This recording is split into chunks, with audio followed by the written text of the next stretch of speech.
देखिए, राहुल गांधी जी अमेठी से बहुत समय तक सांसद रहे, लेकिन उस काल में अमेठी अपनी दुर्दशा के चरम पे पहुंच गई। जब से वहां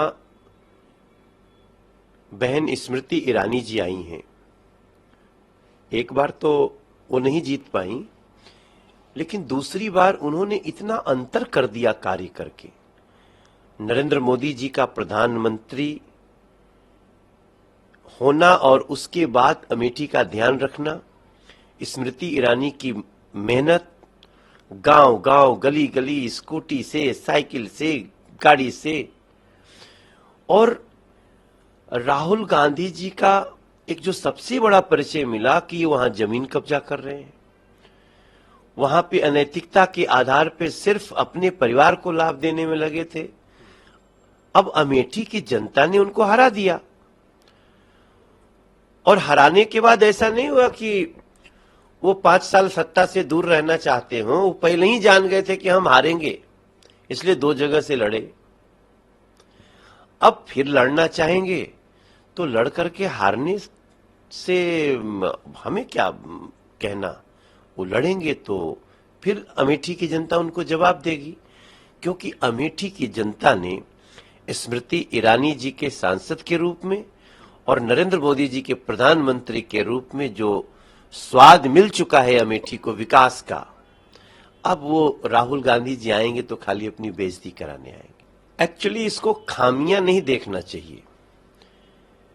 जो दिल्ली में या किसी राज्य में जो राज्यपाल का दायित्व होता है, वैसे ही जो Delhi NCT, Delhi national capital territory है, अगर यहां चुनी हुई सरकार ने समय रहते लोगों के जानमाल की सुरक्षा के लिए काम नहीं किया, तो संवैधानिक रूप से उन कमियों को समीक्षा के रूप में उद्धृत करना होता है।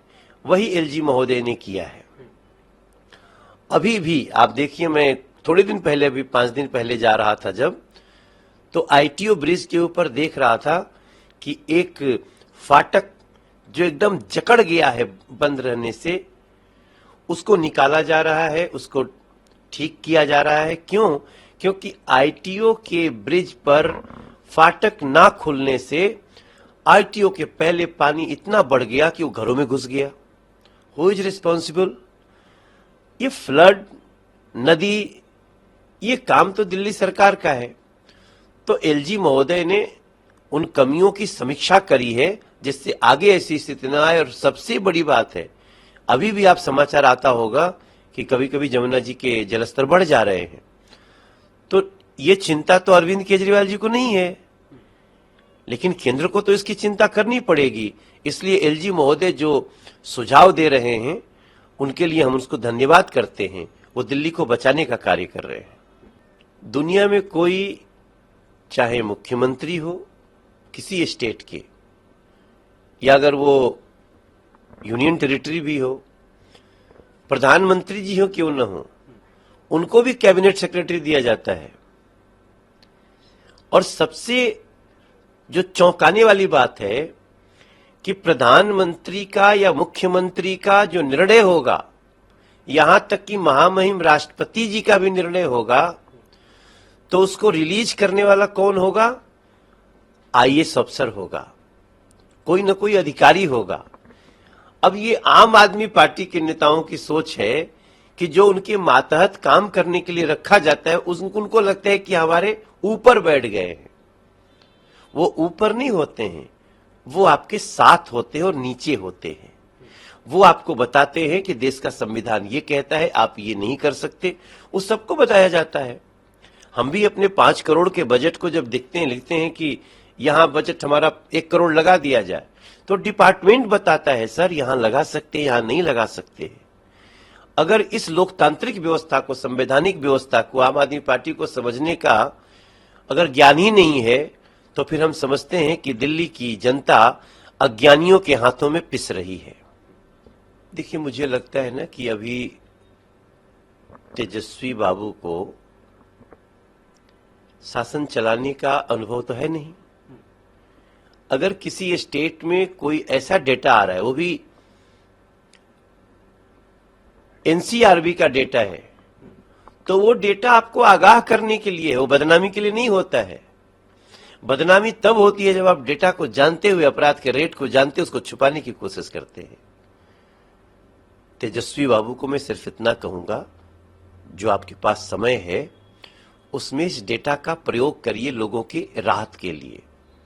पत्रकार को गोली, कहीं व्यापारी को गोली मार दी जा रही है, कहीं रास्ते चलते महिला को गोली मार दी जा रही है, कहीं कोई प्रदर्शन करने आया तो उसको लाठियों से मार के मार डाल रहे हैं। नीतीश बाबू, ये सुशासन नहीं है। और तेजस्वी यादव जी जो बिहार के उप मुख्यमंत्री हैं, उनको बोलने के पहले थोड़ा सा शासन की बारीकियों को समझना चाहिए। अब देखिए, एक तरफ एनसीआरबी का डेटा है कि बिहार में अपराध सबसे ज्यादा हो गया है, तो डेटा को ये लोग बदनामी समझते हैं, और एक पत्रकार की हत्या हो गई बिहार में, अररिया में, उसको ये बदनामी नहीं समझते हैं।